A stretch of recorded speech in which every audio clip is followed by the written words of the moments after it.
Please help keep Politics 101 on social media and broadcast television. If you are in North America, please donate via Cash App or PayPal. If you are in Guyana and the Caribbean and don't have access to Cash App and PayPal, email your pledge to dhines6106@aol.com and we will direct you how to get your donation to us. Thank you in advance for your donation.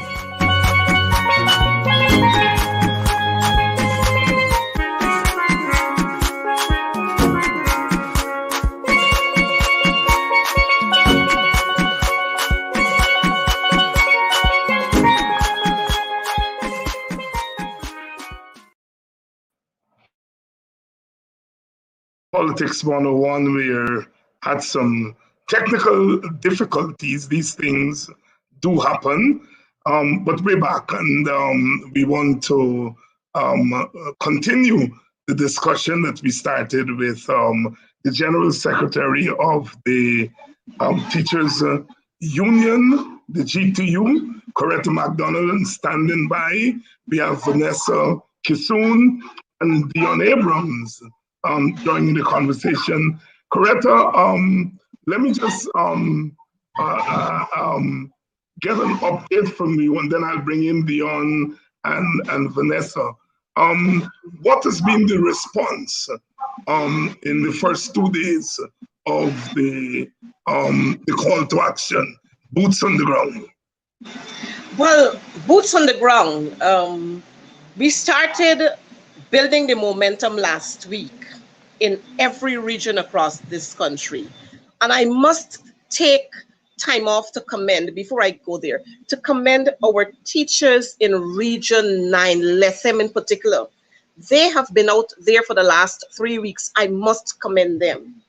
But with regards to boots on the ground, Wednesday, Thursday, and tomorrow, Friday. On Wednesday, we started off with about, I think, 250 teachers or somewhere around that number. While we had those teachers on the ground in front of the Ministry of Education, we had the majority of our teachers in their various regions, and they were having the same thing happening there. Mind you, we have teachers who are willing to come on board, are willing to have their voices heard, but they are fearful. And so we understand what is happening with our teachers, especially on the Essequibo Coast. And so they have opted to stay at home, many of them. So Wednesday and Thursday, today we had in excess of 500 teachers on the ground in front of the Ministry of Education. While again, our teachers across the country, in Port Kaituma, 100% support. In Bartica, we had about 50% support. We had teachers in Maruka supporting us. We had teachers in Mabaruma supporting us. We had our teachers in Anai continuing in Lethem. We in regions 5 and 6, we had the same thing happening there. As a matter of fact, we had 2 bus loads of teachers from Region 5 joining today, while their other colleagues were in Region 5. Our teachers in Region 6, for the first time in Region 6, we would have had the Coriverton area totally in support of the action called by the GTU. And this is not an action call coming from the executive officers. This is what our members have said to us. We are tired of the disrespect. We need to be out there, hence the call for us to be out there, boots on the ground. And so the support has been overwhelming. And I can say this to you and to our viewers out there, check it. If Priya Manik Chand had her hand on this, our Facebook pages would not have had space to accommodate all her posts. Since there's an absence of a press conference, and we know that she likes to host press conferences, she can't host one this time because she's recognized that our teachers have heeded the call. Teachers have decided a couple of things. I don't want anybody to force me to take any vaccine. Educate me and encourage me. And in the process of encouraging me, you're going to be able to convince me so that I can go out there and take that vaccine. If I don't want the vaccine, take that restriction off and make the testing free so I can go out there and be tested. Don't force me to take a vaccine. The GTU's position is we are not against vaccines. We have been encouraging our teachers to take the jab, but we are saying our teachers must not be forced to put something in their bodies that they're not comfortable with at this time because of the lack of information. We have said to the Ministry of Education, let's put sites out there where we can ask teachers to come around and parents and so on and educate them. And while you're educating them, it's a form of trying to pamper them and so on, and to convince them to get them to take the vaccine rather than forcing. But you know what? The PPP is accustomed to being bullies and dictators. But what they have failed to recognize is that 23 years ago is not now 2021. 23 years ago, teachers they had smartphones. 23 years ago, we had all these social media platforms. So now, at the click of a finger, information gone Wild West, and they have not recognized that. And the other thing is, our teachers have displayed that level of strength because they are confident in the leaders that they have at the union. And so they're not listening to all the foolishness that Priya Manikchand and our cohorts are spilling out there. Teachers are not listening to them because teachers are upset that they were used up to Sunday night of last week preparing for schools, and then Monday morning they were told they can't enter schools. So we look forward tomorrow to having a massive protest out there. And let me say this, it might be some people might say it's being premature, but next week we are moving fully into the regions. All right, and I'll come back to you on those plans. Let me bring in Dion Abrams and Vanessa Kissoon, who are teachers, and I want you all to wear your teachers hat tonight because I know the two of you are political activists, and I don't want political activism tonight. I want you all to speak as teachers, and I'm using my prerogative here tonight, Vanessa and Dion. Vanessa, what are you hearing from teachers in Linden? You'll have to unmute yourself.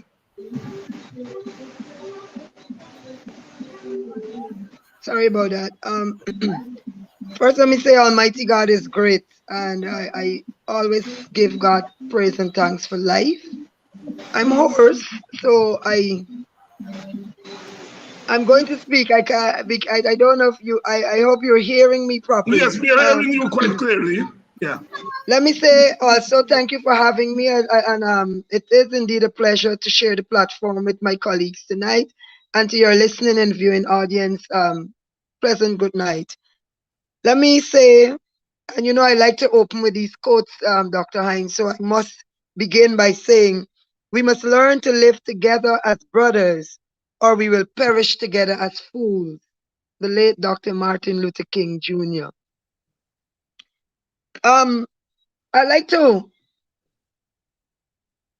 say that for me, before I talk about the teachers, actually, the Minister's general handling of this entire situation and matter is outside of her depth. What she's not doing and what is missing is engagement. You know, she's not looking for means of engagement and other avenues for consultation. Instead, she has resorted to personal attacks. She's now made the issue a personality issue. All right, she's dealing with personality instead of actually dealing with the issue of hand, where the teachers that she's the minister of education, sorry, and instead of dealing with issues, she's dealing with personality. And I think the minister, I think Priya has forgotten Article 13 of our Constitution, which says that we should be involved in and we should participate, you know, and they need to consult. We need to have that kind of discussion with matters concerning our welfare. She's not she's now ventured out on a Facebook views out, I want to call it. And this has led her into disrespecting teachers, where she has reverted to name calling in the most disrespectful way. She has also begun a campaign of putting our parents against the teachers, and even threatening to cut teachers' salary based because of our industrial action. But I said all of that because I know this is a plan and an aim, as they would want to divide. And let us not, like, I know Miss McDonald mentioned it.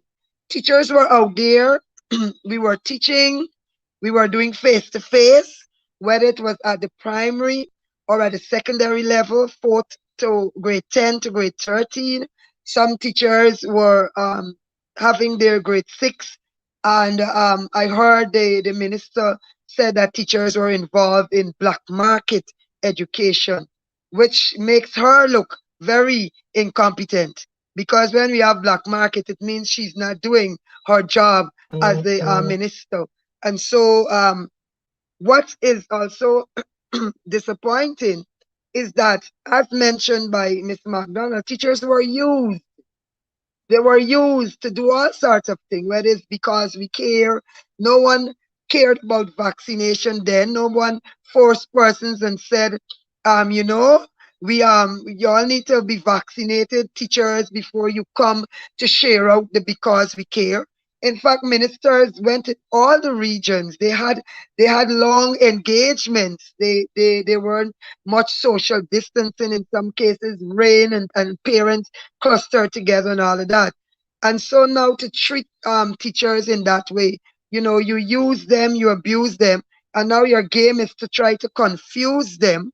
But we teachers, we will not be deceived, and we will not be divided. We will stand together as one. And this is the call of all the teachers in Linden and Region 10. In fact, today we went down to Georgetown and we stood in solidarity with our other colleagues. We had teachers coming all the way from Kukwani, and I want to say special thank you to them. They left their homes, I think, after 4 this morning, and they traveled and they traveled back. By God's grace, they would have returned safely. So to all those teachers who came out from Kukwani, we really appreciate it. We really thank God for you guys. All the other teachers from Linden who turned up, and we traveled down and we were there this afternoon supporting today the GTU's call. And as teachers, we stand together. You know, our rights, and I know when there's a crisis and so on, the government will put systems in place. But when you have concerns and when you recognize that across the country, your people got concerns, this is when you need to engage. This is when we need to educate. This is when we need to sit down and let's have discussion, meaningful discussion, not get on your Facebook page and call teachers miscreants and unconscionable and uncaring and always attacking a particular individual. If you have personal issues with the GTU General Secretary, that's your business.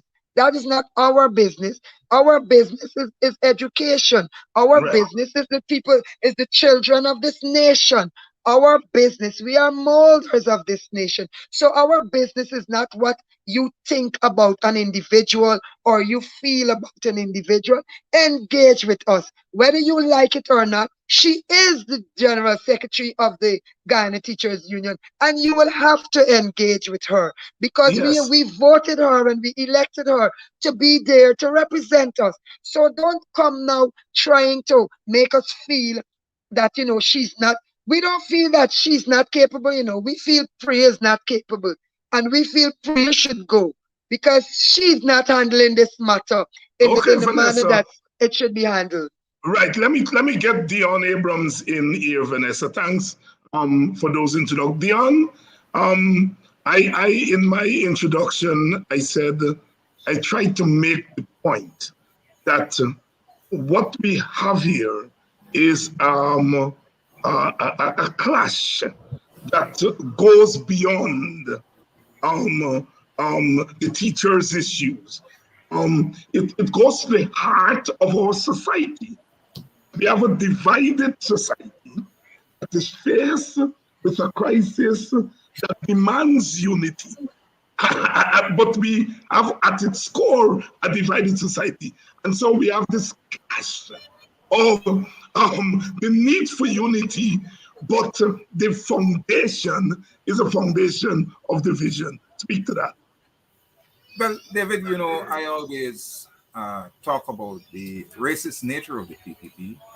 And I listened to you when you were giving your introduction, very valuable analysis of the situation. And I have said before that unions like the Guyana Teachers Union, the Public Service Union, even the nurses who are on strike and so on, when the nurses came out at Linden, I had made the point that Jack Dio and the PPP will never engage them over the issue of the CEO of the Linden Hospital, because for them, it is going to send a message that Black people do have power in this country and that they can leverage that power to have the PPP respond to their needs. And so that issue was allowed to peter out. And it's the same kind of response that we're getting now in relation to our teachers, in relation to the Georgetown Hospital and all the other agencies where the concentration of the employees is of the African grouping, where the majority is. It's a pathetic thing, because the mouthing of Irfan Ali and Jack Dio about unity and being a government for all the people and all of these things is really a facade. And we see that facade being played out in every action by the government. Coretta mentioned that, Gaisupo, the workers came out on 2 occasions, and on each occasion, they were compensated for their actions. They weren't ridiculed, it was swift. And I have made a point over and over again that GAU and NACI, as agents of the PPP, are used to carry out the mandate of the PPP.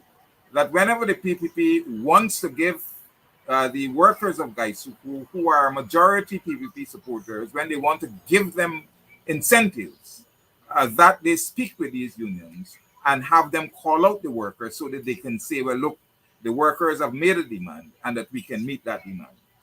The same thing does not happen for teachers. It doesn't happen for the bauxite workers. It doesn't happen for the public servants. It's a different scenario. All right.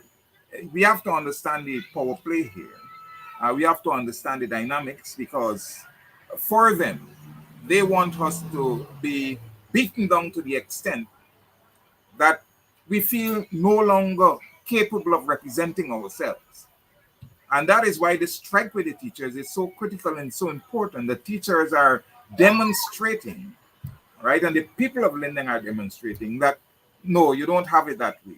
That we are a force to be reckoned with, and we will demonstrate that force. That you have to respond to us. From the initial phase, engagement is a thing, and everybody's making the point that in dealing with this COVID situation, you in your introduction did say that engagement is what is needed. They don't want that. And there is also a reason for that, because engagement allows for the asking of questions.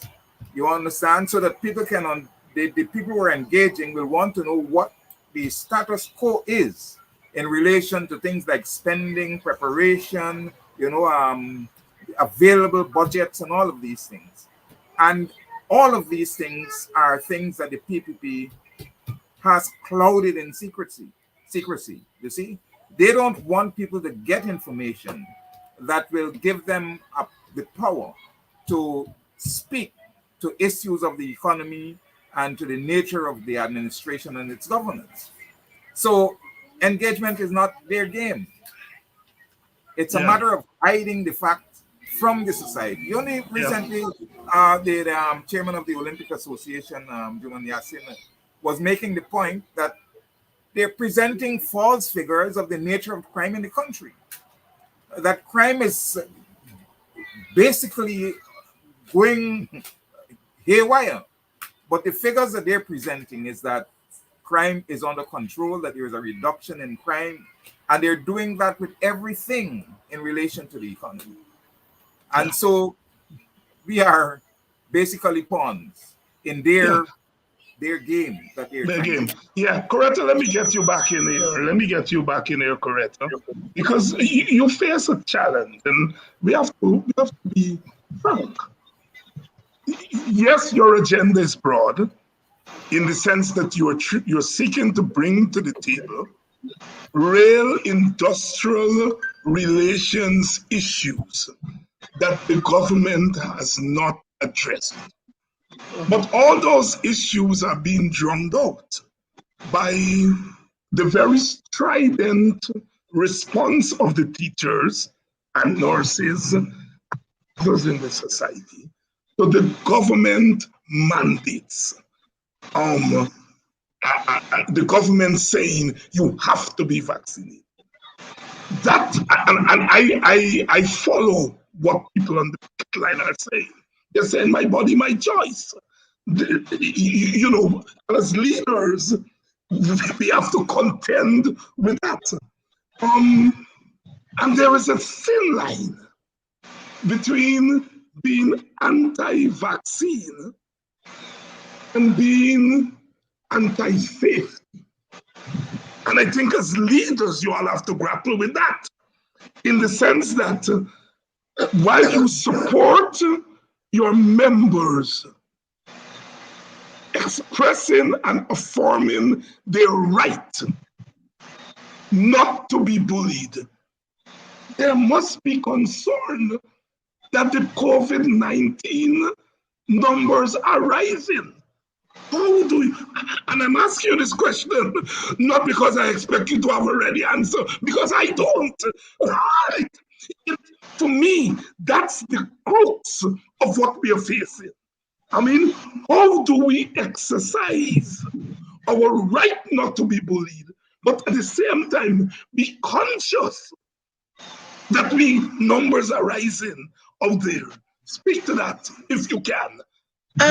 Dr. Hines, this has been our concern with the reopening of schools. And like I was saying earlier, we decided that we were going out there to ensure that sanitization blocks were created in schools. We had the hand washing trough, we had the sick bays, we had a special room for other children.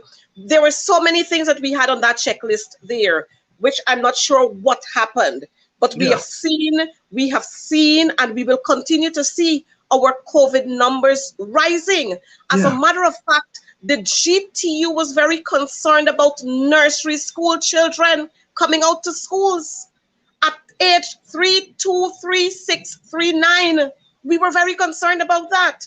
And we have seen now with this new variant that our children are being infected, many of them. And these have been on the down low for the Ministry of Health and Education. They've been playing it down. But we have seen the realities because we've lost an 11-year-old, 2 17-year-olds, and a 16-year-old. We had issues with 8-year-olds and 7-year-olds and 12-year-olds right there at Lilienthal Hospital. So while we want to go out there to champion our cause, we are very mindful that COVID is there. Our numbers are raging. And even while we are having our members out there, that we might very well be putting our members at risk. And you know what we have started doing? We have started issuing masks to our teachers so they can take that one off, they can put on another one. We have been out there with sanitization bottles and we are spraying because it's kind of difficult sometimes to have them maintain their distances apart, because as the hype comes, teachers, they just tend to gravitate to each other to shout the chants and so on. And we've recognized that. And so we have started to put systems in place. And so at various intervals, like every 10 minutes and so on, we are going around there and we're spraying teachers' hands. Some teachers, they tell you, spray my entire body. And we are doing those kinds of things to ensure that our members are safe while we are out there. In addition to that, we have attempted to negotiate, to have the kind of discussion, to initiate the kinds of discussion with the Ministry of Education, to let's look at offering packages to our teachers, look at going out there. We were on the verge of putting together a schedule where we were going to go out there in the communities, the Ministry of Education and the GTU, to meet with parents out there, to say to parents, look, these are the things we want you to do.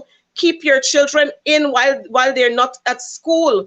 Keep them in. Be mindful of where they go. You be mindful of where you go. As a matter of fact, we posited to the Ministry of Education that, hey, if you're thinking about reopening schools for face-to-face, then we got to start talking to the Minibus Association so that we can pull them on board and have them assign special buses or groups of buses for the various zones. So we know exactly that these buses are labeled school children. So we don't have our school children there intermixing with every and any person when they have to traverse from home to school and school to home. All of those things we looked at. But again, let me say, many of these ideas that were touted by the GTU, they were being ignored, not because it's coming from GTU, but because of a personality at GTU. Because of a personality at GTU. The other initiatives or other suggestions we have posited is that, look, if we look around at what is happening in our other Caribbean states, and we've posted these in our Ministry of Education GTU professional group, look what is happening in Barbados. Look what is happening in Trinidad. Look what is happening in Grenada, in Belize, in Bermuda, St. Vincent, Dominica, all of these Caribbean states. We have posted what their plans are for the reopening of schools. In some of those states, no face-to-face, virtual. In some, they're saying we will reconsider. They've postponed their reopening of schools, and they're saying we will do this. But I'm saying all of this to say it's not a case that the GTU, as we have been deemed as being unreasonable and callous. We are not unreasonable and callous. We are concerned about the welfare of our children and our members. As a matter of fact, I must say, our teachers are not motivated by those meager salaries or the allowances. Our teachers are motivated because of the love we have for our children. Hence the reason for us doing all the extras we've been doing over the years. But coming back to this whole issue of COVID, I want to say this government does not have a plan to deal with COVID. If they did, then they would not have removed those checkpoints. If you remember in the coalition time, we had checkpoints when you were moving from one region to another region. They removed all of that. They removed the curfew time. They opened our airports. So people are just coming in here, doing whatever they feel like doing, bringing the virus in here, and we are left at the mercies of it. And mind you, our health sector cannot deal with any emergencies or influx or soaring numbers if that were to happen, God forbid. Our health sector cannot deal with it. But yet this government that only thinks about making monies, that's all they think about. Because if this government were interested and they were responsible and concerned about their citizens, we would not have had a curfew time that says 10:30 or 11 o'clock in the night. Yeah, and I'm very glad, Coretta, that you raised those points, because I am concerned that the government is painting the teachers' protest as an anti-vaccine protest. And in fact, your protest is a pro-safety process. Because as you pointed out just now, you're saying for the safety of our children, schools should not be opened. And so you are pro-safety, you are not anti-vaccine. for face-to-face classes. For face-to-face, Face-to-face right, classes to be right. And that is very important, because these proposals that you've made to the government, you have to make sure that your membership knows that. Because when one listens, one gets the impression that people seem to be more concerned about their individual right not to be vaccinated, when there are other issues in addition to that. But let me get the rest of the two in. Vanessa, Okay, well, posing the same question to you, because you're a political activist, right? And that is that we run the risk of our campaign for rights, our campaign for the safety of teachers, our campaign for the safety of the children, and the safety of the nation being taken over by anti-vaccine sentiment. I know it's a thin line, but I want you to speak to that. And Leon, I'll come to you. Thank you, Dr. I want to say this. The rising cases in COVID, it's not because of the unvaccinated. No, It's no, no, because that's not what I'm saying, Vanessa. I'm saying that we no, I run the risk. but Dr. Hines, I want to bring out the point. I want to bring out the point Go here. ahead. Say that the government, since this government came into play 2020, they have no national plan. There's no Good. national plan to Good. deal with this pandemic. Right. It has been handled badly. All right. And so I want us to understand that. And then the minister, now you just said it, cases are rising. The Minister of Education decides that we're going to reopen school in full. All right. And So we got that out of the way, Vanessa. Right. What is your responsibility as an activist and a teacher? As Ms. McDonald said, and this is our so I said it on your show before. Yeah. Persons have genuine concerns, Dr. Hines. In fact, we'll find that a lot of persons in Linden, there's a low rate of the infection. There's a low rate of persons who are vaccinated. What is being done to find out what is happening in Linden? Persons are concerned about this vaccine. They have genuine concerns. Why aren't we educating? I said it before. It's consultation. It's consultation. Vanessa, let me stop you for a minute. This government will never do those things. Let me be frank on this. We're spinning top in mud. This government has not consulted with us before. They're not going to consult now. They've made it clear they're going to be bullying people. They don't care if people die. They don't care if we go back to school and say, let's get that off. They're not going to do that. What are we going to do? There's an alternative of presenting a negative PCR. Now, persons who are willing to do that are now being pressured to pay for that at a rate where they cannot afford it. So what is it are we really saying? If you're saying to us, you're not mandating it, you're not forcing us, here is an alternative, but yet still your alternative turns out to be one as if just as you're saying you're forcing us to take the vaccine. Persons are willing, and we're encouraging that they're willing to go with the alternative. And like you said, so if we're not going to consult with our people, if we're not going to come on the ground, Dr. Hines, then we will always have what we're having now, resistance. Right. So, Vanessa, the government has abdicated its responsibility. That's the point I'm making. We understand that. Let's get past that. We, as leaders of half of the nation, what is our responsibility to that half of it? If the government abandons them, then they turn to you and other leaders What are you telling them? That's what I am. Ask Corrector the same question I'm asking you, and I'm asking Dion. The government has advocated this responsibility. We know that, and I don't think they're going to change. We then are put in what people say a funny position. How do you think we should meet it? I am hearing you. I'm hearing you, and I know the direction you want me to go. But I will say to you, I'm not a medical person. I'm a teacher. Yes, I'm an Right. activist.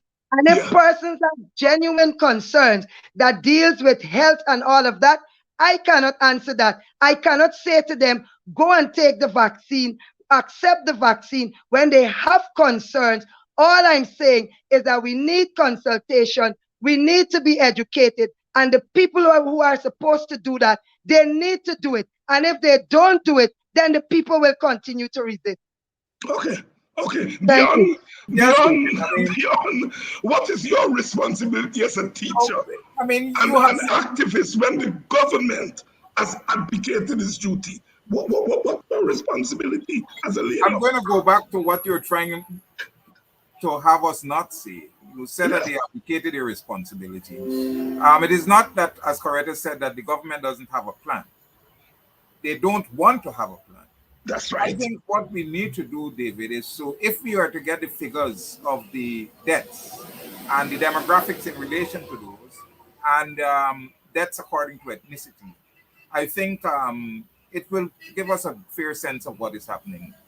Because I am of the view too that for them, if it's not affecting their population in a certain way, that they will be willing to go along with it and to allow a reduction in opposition supporters' numbers.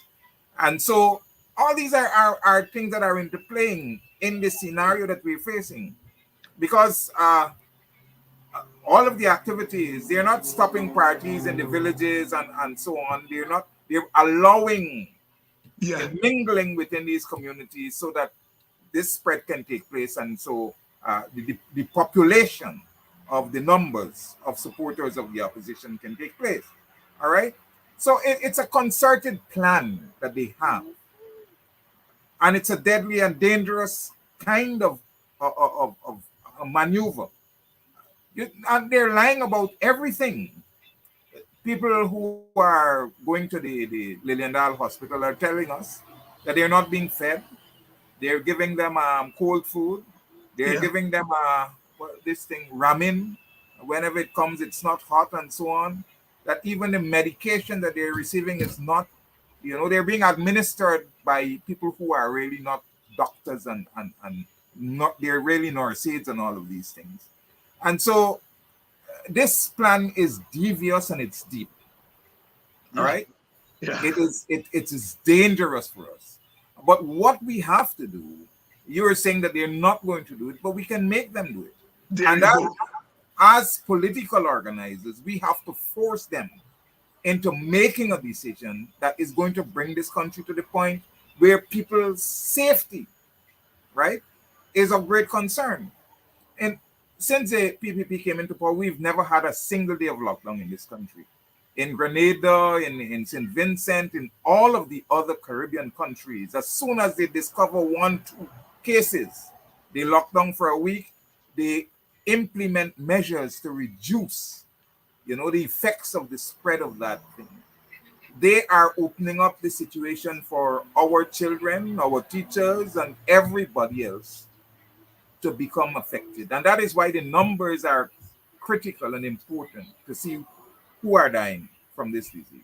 Dion, I'm very glad you raised the point, and I'm coming back to Coretta and Vanessa, because you are right. It seems to me this government is not just bullying people to take vaccine, they're also encouraging the spread of this thing, and they're not going to encourage the spread among their people. They're going to encourage the spread among our people, and they are going to lure us into a situation where they can say, we are the ones who are responsible for the spread in our community. I want to thank you for this. I don't want to thank you tell people vaccine is good or bad. I want to take you to a place that we have to preserve the right of our people not to be bullied. But we also have the responsibility, since the government has abdicated that responsibility, the responsibility of keeping our people alive. It's a tough task, but we have to see it as our task. They are not doing it for a reason. So Dion is right. We need to see the numbers, because I am almost certain that those people are sitting down there and saying, let them protest, right? And watch the people die.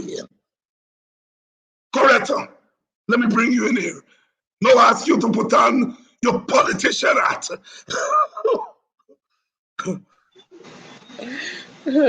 You know, Dr. Hines, I said it earlier, that these folks, they're not concerned because of the very fact that they've extended the curfew hours. Yes. They've extended, when you walk around the place in some of our villages, you're seeing a little party here and a party there, and you're not seeing the policemen there or nobody from the COVID task force. Sometimes right where I live, you hear loud music and you call the police station. You sometimes, after an hour, you see a police van pass. And they just pass and they make a slight stop and they're gone. And by the time they drive off, the music starts again. And you have all of these young people. But as a politician, as a teacher, as a parent, it is my responsibility to ensure that I start the work in the street that I live in. That's my community. Right. Yeah. And so I have been saying to the people in my community, I have loads and loads of masks right downstairs in my patio. And so when I see the little boys and so on, they're walking there, I call them, I say, come. Of course, I have my mask on. We are dealing with something that is very serious. You don't see it. Come, sweetie. Come, sweetie. Put on this mask for me. Yes. I spray their hands. I talk to the guys from Banks DIH who have to pass my way, and I'm saying, come on, it doesn't make sense wearing this mask down here. You got to put it on. Come on, let's be responsible. While you might be safe, you need to protect your colleagues alongside you. You need to protect somebody else who's innocently passing. And so this is the kind of responsibility that we have to take on while we understand clearly the picture that the PPP, because let me remind us, Barrow Jagyo said the reality is people will have to die. He said that, you remember? Yes. And so their reality in people dying, and we know East Indians, and this has nothing to do with disrespect, our East Indian brothers and sisters, in many of their villages, they sleep early. Yeah. It's people like me and you that's up on the road till what o'clock. Yeah. So it is our responsibility as politicians, or as a politician, it is my responsibility to ensure that I start from where I am and I sensitize the people and I offer the kind of assistance that is needed so they can have a clear understanding of what this whole business of COVID is. Because let me say to you, it might sound strange, but it's true that quite a lot of people feel that they ain't got no COVID out there. Or me, right. I can't get COVID. Don't bad with I can't get done. Some people tell you straight, with the amount of rum I drink, me body cure COVID can't attack me. Right. So it is my responsibility as a politician, as a mother, and as an educator to go out there, more so as a trade unionist, to go out there and to reach out to our people, village by village, street by street, and talk with them, especially our young people, and to offer. Of course, they're going to resist at first when you offer them a mask and so on, but we have to continue to do that. And by doing that is the only way we are going to be able to save lots and lots of our people. As we speak, we have noted so far 15 schools where teachers have been infected with COVID and those schools are closed, where pupils have come down with COVID and those schools had to be closed. And you know what period I'm talking about here? Between last week and yesterday. There you go. Between last week and yesterday. And so we have a serious responsibility, and we have got to put on our walking shoes if we really intend to make a difference and to force this government, even though we know they don't really budge because it doesn't hit them. We have to put on our walking shoes and go out there, meet our people, talk with them, encourage those who want to take the vaccines to go out there and take your vaccines, and to try our best to see how much we can impact on this regime to get them to relax that $25,000 for the testing of those workers and citizens who are not yet fully convinced that they need to take the vaccines. Vanessa Kissoon, I'm bringing you back in because you are a very important leader of your community. And when the government abandons your people, they turn to you to help save them. And I am putting it to you again. You have a responsibility to help them to uphold their right not to be bullied. But I think you also have a responsibility to help them to save their lives in a situation where the government maybe, I am convinced they may be intentionally trying to kill our people. Jack Dio said, they will die and David Hines will not be there. Take out David Hines. He could be saying, they will die and Vanessa Kissoon will not be there. That is why I'm saying, do you think we have a dual responsibility to uphold the right not to be bullied, but also uphold the right to save our people from being killed? Okay, Dr. Hines, you were breaking up a bit, but like I said earlier, and like I think I heard Coretta said, because I'm having a bad reception. We encourage persons. Those persons who want to take the vaccine were willing. I've never told anyone not to take the vaccine. I've never told anyone that, you shouldn't take the vaccine. But we've encouraged persons to take the vaccine. But like I said, and I will keep saying, Dr. Hines, because we have personal experience. We have experience where we have loved ones who would have been fully vaccinated and contracted COVID, who would have taken the first dose and contracted COVID. And so we have legitimate concerns and we have questions. And so we're saying to you, you're putting an alternative. We don't mind those persons who are saying, listen, and this is what is on the ground, because you asked me earlier, what is being said on the ground? Persons do not mind having the test done. However, as you said before, the government won't listen. They won't listen. We know they don't listen. So will we continue as a people to have a government who don't listen to us, who, as in my opinion, want to bully us instead of having meaningful consultation? We're saying to you, you're saying to us, it's not mandatory. You either do this or here is this.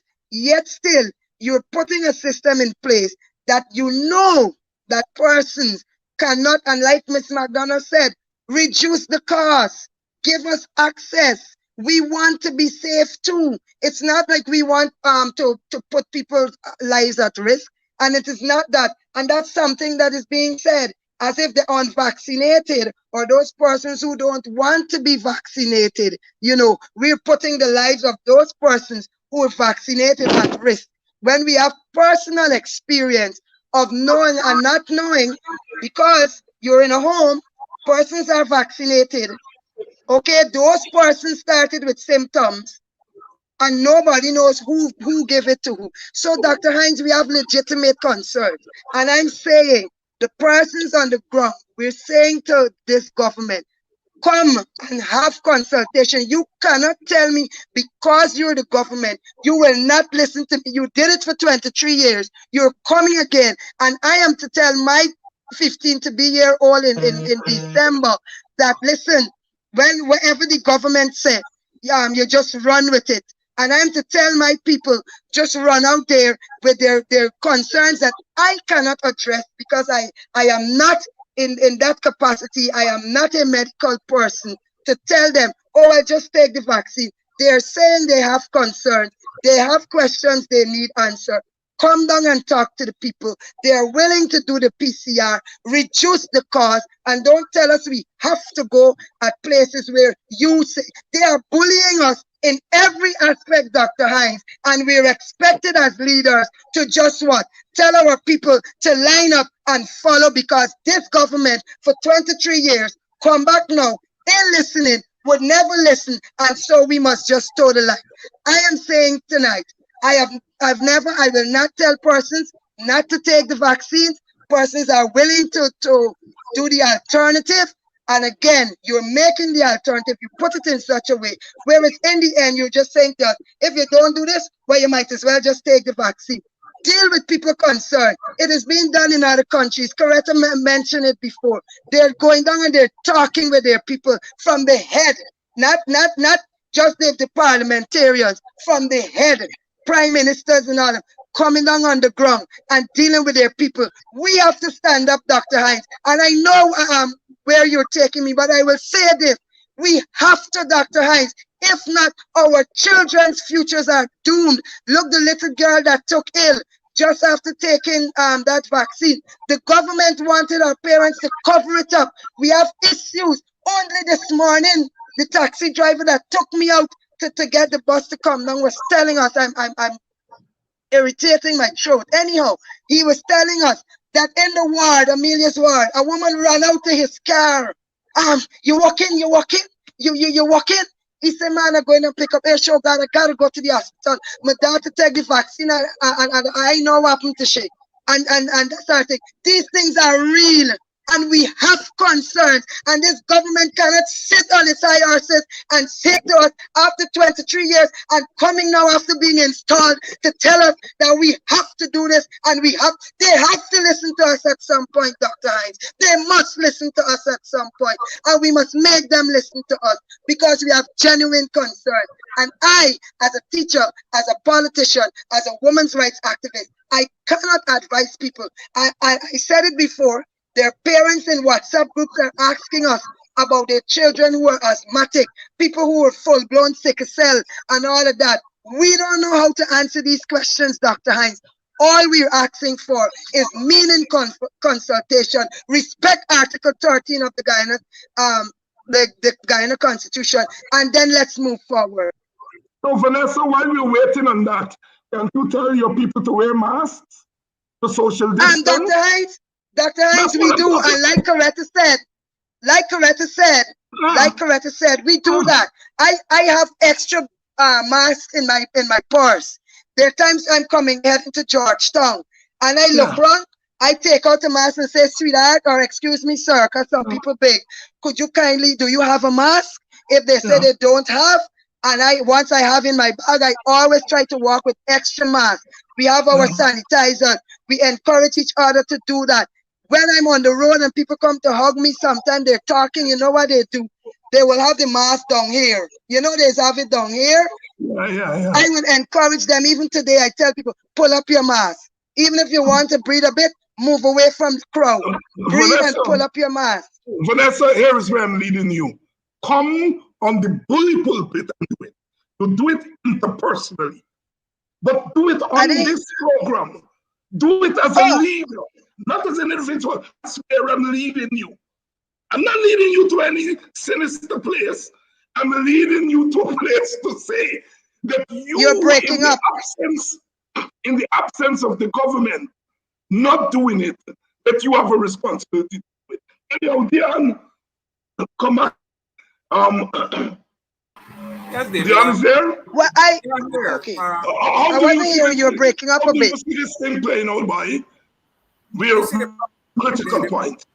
The problem, David, the even the United Nations has prescribed certain recommendations for dealing with this situation. And one of the things, the key points that would have come out is that they need to deal with people individually to determine, what underlying conditions they have and all these things before they administer this vaccine to them. They're just telling you they're leaving the responsibility on parents and on the individual. And the cost of determining your own condition is something that can be outside the abilities of people to deal with. So those sickle cell students that Vanessa talked about, the old people who have, hypertension and all of these things, they are not catering to those individuals. They're just making it, look, they shut out the people, all the old people at NIS. Mm-hmm. And I saw people breathing hard there, people who can hardly walk. They didn't have a medical team there to assess these people to say, okay, well, we believe that you have certain conditions that dictate that you receive your pension and all. So, the government is really, it's absurd. It's absolutely outrageous. And, people have to fight back. People have to resist. But like you were saying, we have a responsibility to tell people. I have been vaccinated. I took the Sputnik vaccine, the first dose set that came in. I took that. But then you're hearing that, these vaccines are not recognized by the WHO and all kinds of things. So there is a lot of confusion. Mm-hmm. Ramsamy is saying that teachers are saying that they want the vaccine from Pfizer, that teachers must go and find it. If they find it, the government will pay. Because the agencies that are putting out information are giving a certain picture in relation to certain vaccinations and so on, certain vaccines. And then people, this cloudiness around it. This government is doing nothing to clear it up. Yeah, right? We're up against it. You're up against a stubborn government that has made it very clear it is not coming to the table. And we have to address that. And the only way you address that is to fight back. Fight back. You have the challenge of keeping our people alive. And so we have to become a government for our people. Where the government is saying the concern of your people is not our concern. We now have to become the government. So we have to fight, but we also have to govern our people. I'm afraid to put it as blunt as that. We have to stop believing the PPP will govern in our interest. They will not. But we have to fight and to push them to take certain positions. But while you fight, we got to stay alive. So we have to protest and we have to govern.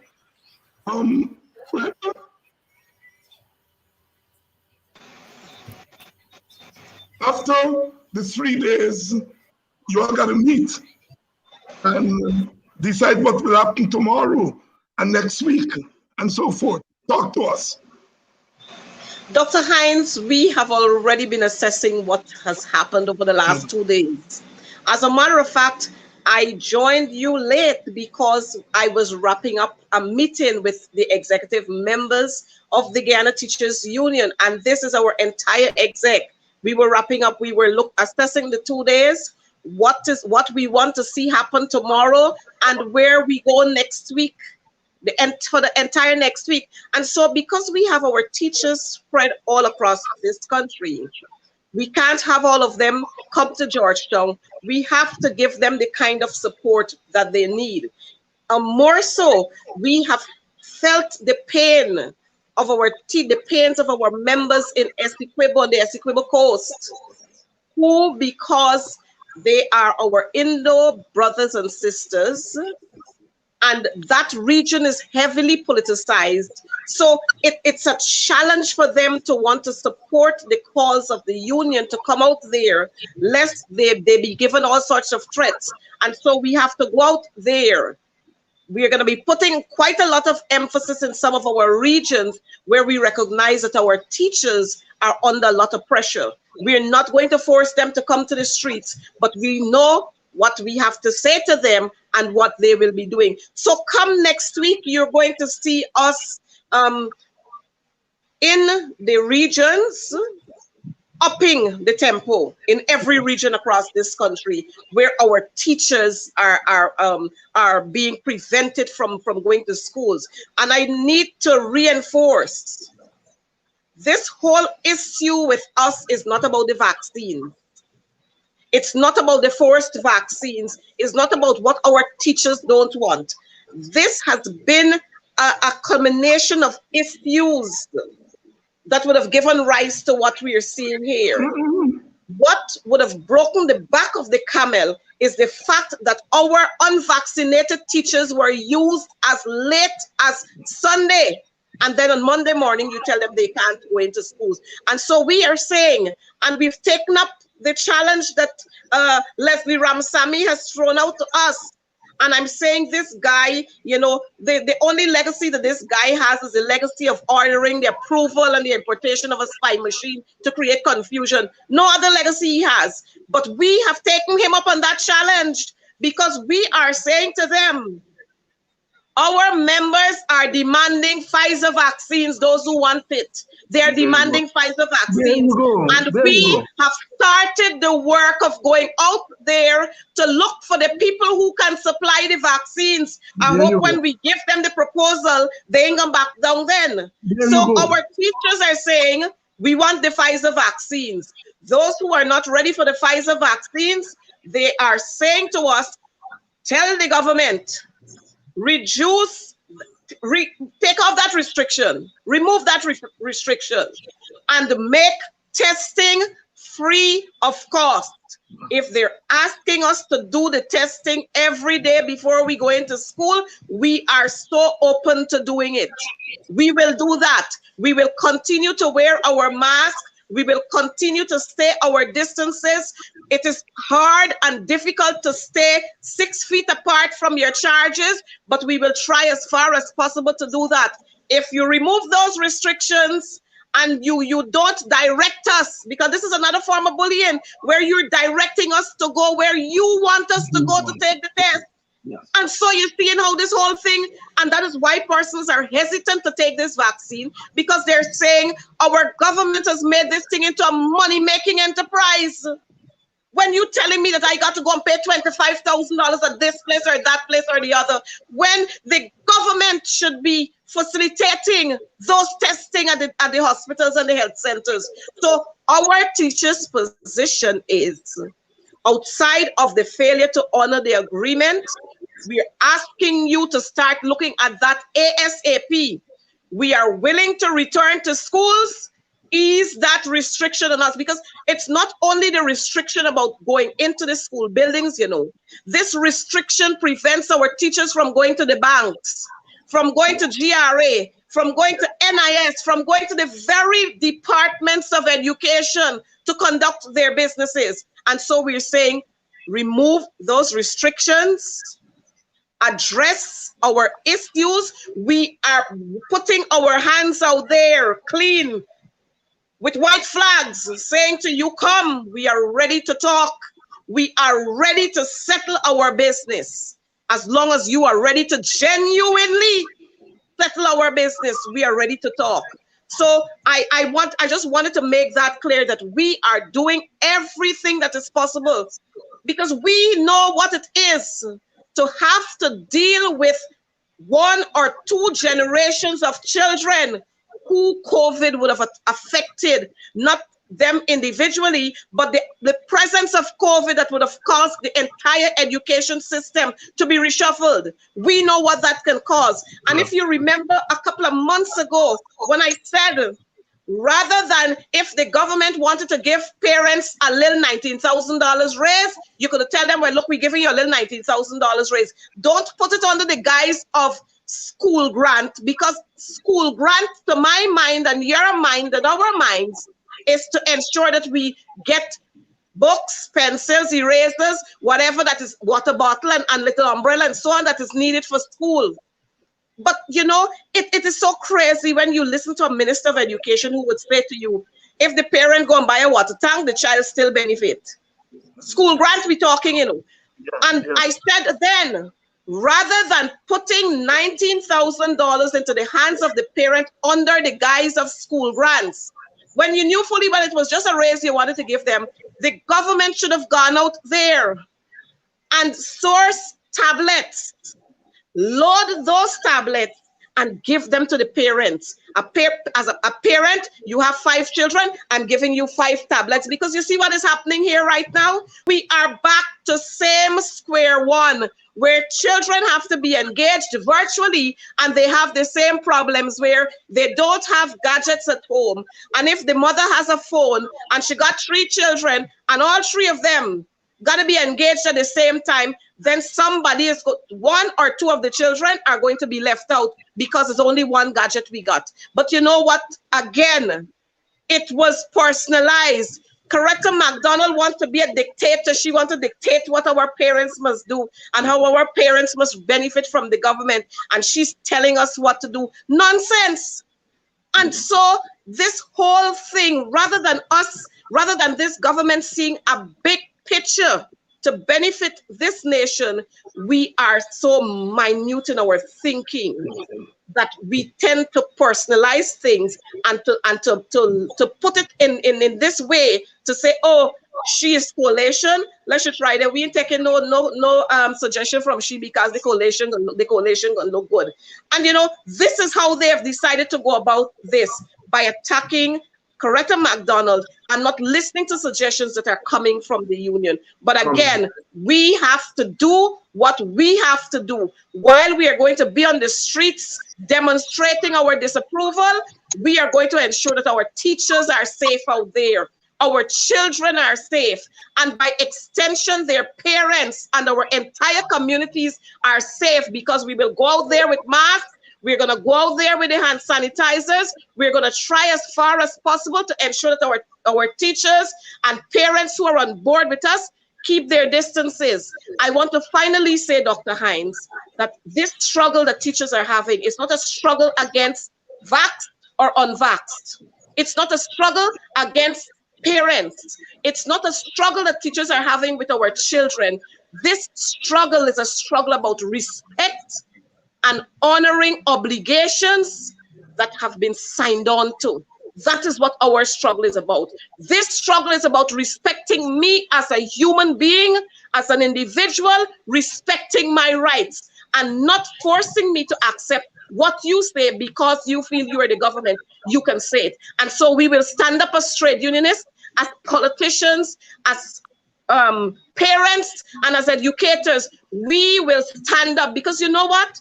This is what we teach our children in schools, to be independent. And we cannot teach our children to be independent and to be free thinkers and independent thinkers when you as a government now want to force your way on us because you feel that you have been elected by whatever means and you can do whatever you want to do. And it's sickening. You know, let me mention this last one. It's sickening to see the same Minister of Education who talking about because they care. She went to so many other regions to distribute tablets to children last school year. And when I mentioned to her, I said, what has happened to your visit to places like, and I'm talking here Region 6, she was at Region 6. She went to Oakline Primary and they opened a resource center. But not far from Oakline Village, you have the village of Lancaster, Liverpool, Manchester, Ulverston, Alness, Hoxtyle, Salton, Limner, Kildona, Nurney. No visit to those villages. And you know how many schools we have lined along that path? She went till to 43, past Brighton and Evesham and Kilturn, you know, and we have schools right along there. And these are the things that we have to point out to our people, regardless of whether you're Indo-Guyanese or Afro-Guyanese or Amerindians or whoever. As long as you are supporters of the coalition, they bypass you. They bypass you, and we have to sing this tune to our people to let them understand we have a right to be here, and you have to be responsible. We gotta beat it in their heads. They have to be responsible, more so since we're having COVID. You got to act responsible. Forget some of the big liming spots for now, because you know what? I've recognized that the PPP acolytes, they are enticing our young people with all these limes that they're having all over the place. As parents, we got to take our responsibility seriously and to say to our children, you're not going out this evening. No, this event can pass you this time. It is better for you to be safe than to be sorry. Let us entertain each other in the homes where we know that we are safe. We got to preach that message to our children. We got to preach it to our young people out there. We got to preach it to our adults out there and let them understand that this responsibility is ours to ensure that we are alive and we stay safe. McDonald, you've gladdened my heart tonight. For the first time, I'm hearing a leader leading on this issue. Leading on this issue. And I say that with all due respect to the other leaders. And Brother Roysdale on the other night, and I think he did an excellent job, but he didn't have the time to articulate as you're articulating now. It is that message, the message that we have to force the government off our backs. But insofar as they abandon our people, we have to lead our people. We have a responsibility to protest and to lead. Sister, this is the message I think that needs to go far and wide. Don't all big sport and encourage our children to go. Tell them not to go. That's our responsibility. If they don't want to do it, we've got to govern it. I love it. I love it. Vanessa, closing thoughts.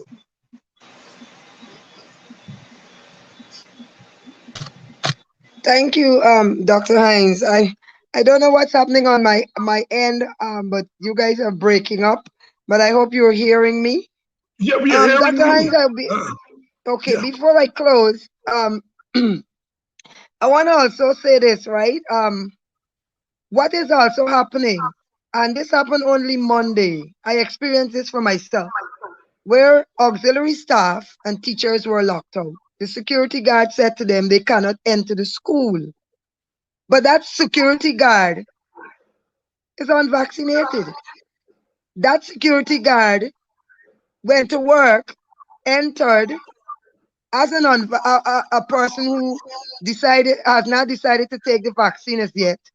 But that security guard is locking out persons who are unvaccinated. You're not hearing the sugar workers, I don't know, I haven't heard them being forced in any way to take the vaccine. All right, in the PPP strongholds, you've seen the medical workers, they were being allowed to enter, while in other areas. So there's a bias in the government and its action. All right, I just wanted to say that because I just remember. So we have to have a level playing field. I want to call, and I'm calling on all religious community, Dr. Hines. I think that aspect of this entire struggle is really missing, because we need to hear. And so I'm calling on our religious community to come out and to join with their congregation. We need to hear from them. They are our spiritual leaders. We have to practice liberation theology as is being done by Pope Francis and as was done by the late Dr. Martin Luther King. And if we see right here, we have some persons that in Apostle London and Apostle Cleveland Thomas, we had Brother Jafar. These persons are coming out and they're speaking out. We have to not only pray, but also work to bring out and to bring about justice and fair play in society, equality for all, so as to end hatred, poverty, wanton discrimination. These ills are rampant in our society, and our religious leaders too are needed on the front line. The struggle for betterment is for all of us. United we must stand, or we will continue to fall as a divided people. I would like to encourage all of those persons out there, for whatever reason you have not decided to take the vaccine, you're still deciding, you still have genuine concerns. I would encourage us, I want to encourage us, let us continue to wear our masks. Let us continue to follow the guidelines, the COVID-19 guidelines. Wear our masks, sanitize. We have to continue to practice social distancing.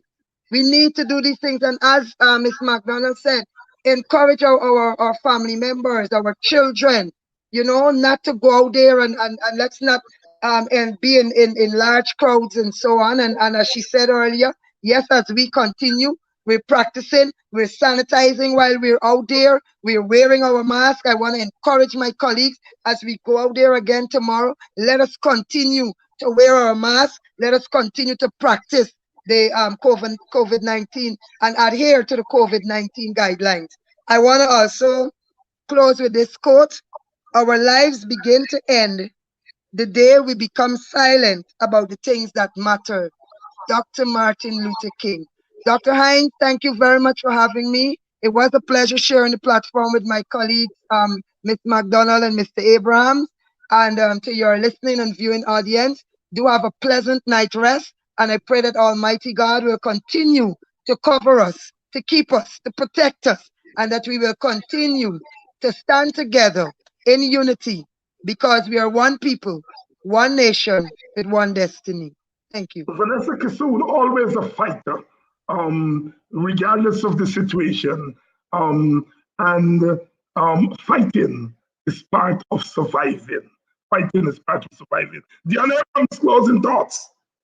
David, one people, one nation, one destiny has some quotations. Should be put in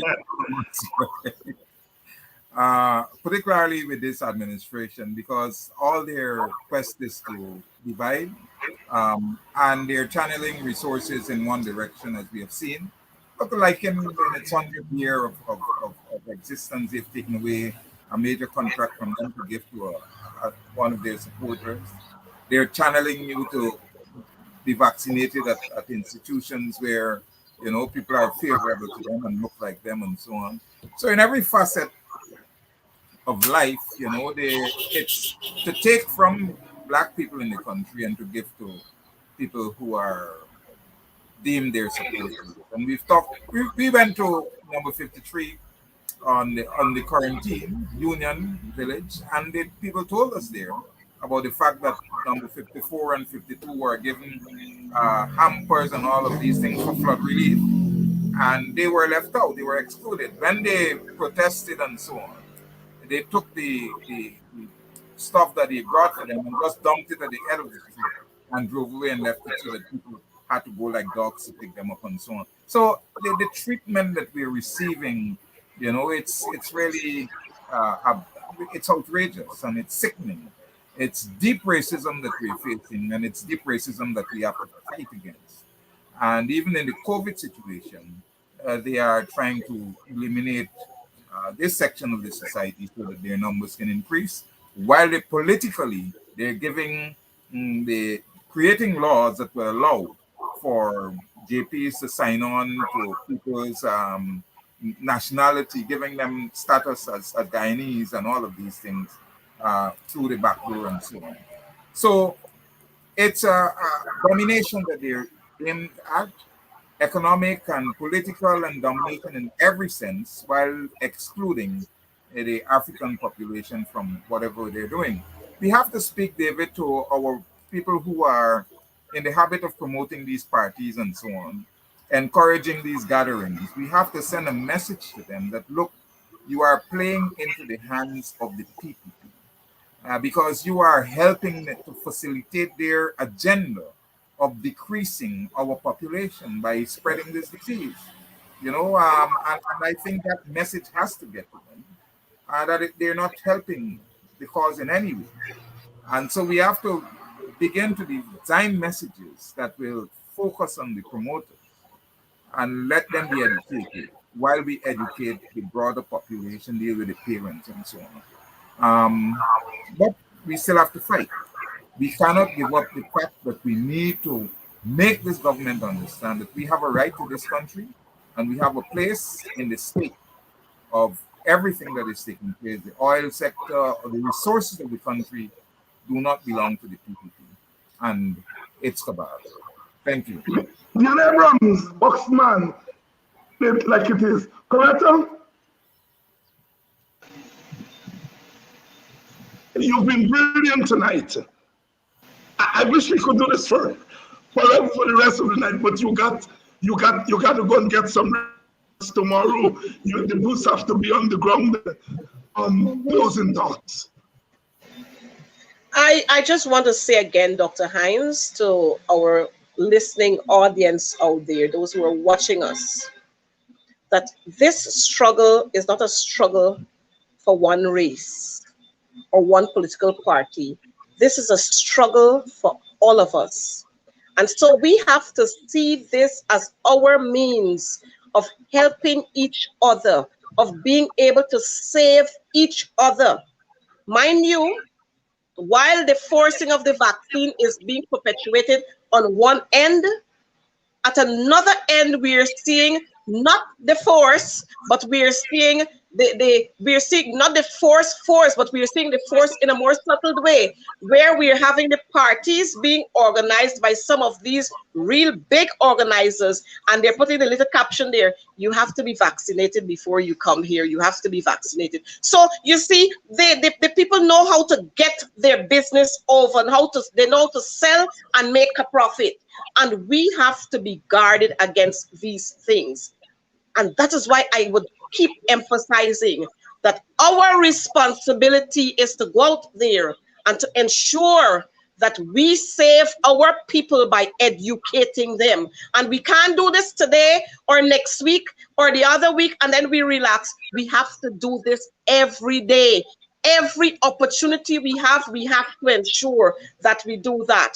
Before I go, I must say thank you to our teachers and our parents who have heeded our call, and they have given us their support because they recognize that this is not teachers against parents and teachers against teachers, because this is what this regime is doing.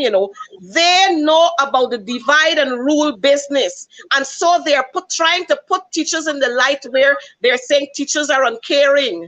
So you're putting teachers against the parents, teachers against teachers, teachers against pupils and students. This is not anything about division. This is about our business, getting our business done. And so teachers, the struggle continues because it is real, and we will stand there not only for our parents and for our students, but we will stand there for the generations to come, because this regime, they don't stop at anything. They don't care about you. The only time they care about you is when it's time for you to put that X. Once you're done with that, that's it with you and them. And so we have to remind all that we are in control, or we have to be in control, and we're supposed to be in control of what happens around this place. And if people can't understand the simple language, then we will have to make the language a little more difficult. So when they can't understand the language, they will fall and they will come to a place where we can sit and we can talk. So the foolishness about recognizing whether you're installed or you're not installed, foolishness. The Guyanese people will stand up and we will speak loud. And if you don't hear the songs, we will repeat the verses for you. So you're going to learn two things. You're going to learn tunes. You're going to get air sound. You're going to learn tunes. And you will learn too the art of poetry, because we ain't going to be stopping. Good night to you, Dr. Hines. Thank you for having me on your program. And just to remind our folks, wear your mask and wear them correctly. Stay away from large crowds. Wash your hands thoroughly. Sanitize as often as possible. This country belongs to all of us. Right, we're gonna doing our thing tonight along with Vanessa Kissoon and Leon Abrams. Thank you all so much for coming on. Tonight, you all have made my night. You all have made my night. Thank you all so much. And to you, the audience who stayed with us basically for 2 shows tonight, I want to thank you. I think we have accomplished something very important. And that is that our struggle is 2-pronged. Our struggle is to beat back a government who's trying to bully us. But we have another struggle, and that is the struggle to keep our people safe, to keep our people dying from COVID, to keep our people from what I think is a sinister plan by the government, to kill our people. They're encouraging all kinds of nonsense in our community. They're encouraging our people not to wear masks, to go out in big parties and carry on and so forth. They're encouraging our people not to be responsible. And when the government abandons a people, it is the indigenous leaders of those people who have to stand up. So we've got to protest and resist, but we also have to govern. Our people have no government as far as the COVID-19 is concerned. And we, the leaders on this side of the aisle, we have to become the government.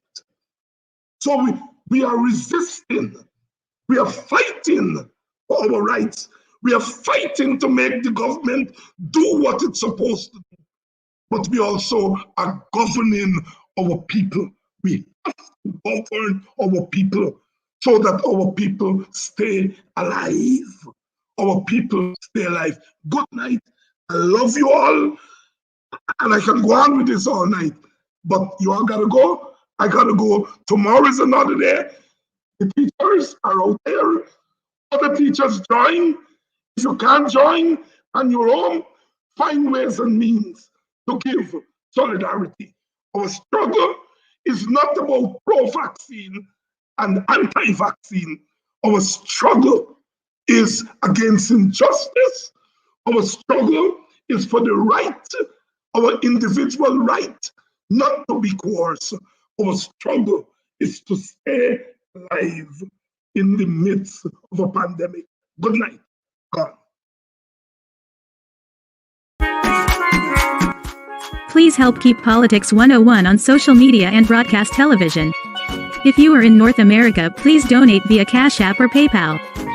If you are in Guyana and the Caribbean and don't have access to Cash App and PayPal, email your pledge to dhines6106@aol.com and we will direct you how to get your donation to us. Thank you in advance for your donation.